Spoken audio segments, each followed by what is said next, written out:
வெள்ளரிக்காய் பூ சூப்பராக இருக்குல்ல. பட்டாணி புலாவ் சூப்பராக வந்திருக்கு. இந்த சீசனில் பட்டாணி கிடைக்காதனால ட்ரை பண்ணி பாருங்கள். கேரட் பூவுமே அழகாக வந்திருக்குல்ல.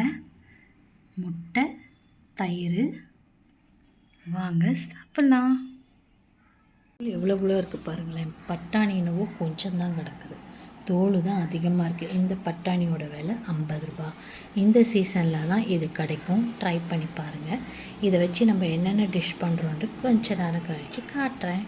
ஒரு கடாய் வச்சுட்டு ஒரு ஸ்பூன் எண்ணெய் ஊற்றிடலாம். ஒரு ஸ்பூன் நெய் ஊற்றிடலாம்.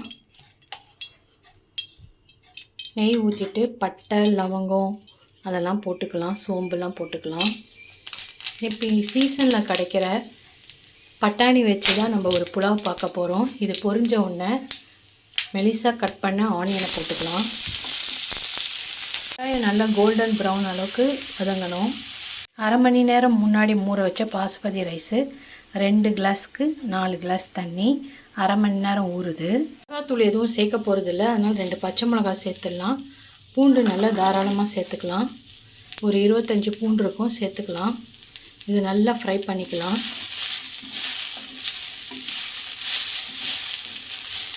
சீசனில் பட்டாணி நல்லாவே கிடைக்கும். இதை வச்சு நான் டிஷ் என்ன பண்ணலான்னு சொன்னேன் இல்லையா, பட்டாணி வச்சு புலாவ் தான் பண்ண போகிறோம். அதையுமே போயிட்டு லைட்டாக வதக்கிடலாம். தேவையான அளவு இந்த அரிசியில் உப்பு போட்டாச்சு. வதக்கின பட்டாணியும் வெங்காயம் பூண்டெல்லாம் எடுத்து இதுள்ள போட்டுக்கலாம். வதக்கின வெங்காயம், பூண்டு, பட்டாணி, பச்சை மிளகாலாம் போட்டாச்சு. இதை நல்லா கலக்கி கொடுத்துக்கலாம்.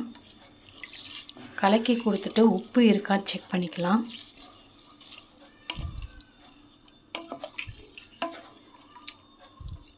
இது கூட தயிர் பச்சடி, முட்டை தொக்கு கூட வச்சு சாப்பிட்லாம். கறி குழம்பு கூட வச்சு சாப்பிட்லாம்.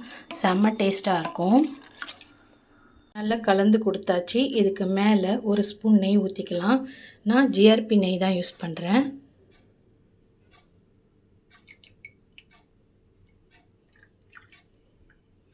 ஒரு ஸ்பூன் நெய் ஊற்றியாச்சு. இப்போ க்ளோஸ் பண்ணிவிட்டு ஹை ஃப்ளேமில் வச்சுக்கலாம். சரி, வெயிட் போடாமல் ஹை ஃப்ளேமில் வச்சிடலாம்.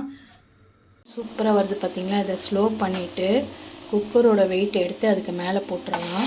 போட்டுட்டு ஒரு 15 நிமிஷத்துக்கு வேக விடலாம். டைம் நோட் பண்ணிக்கலாம்.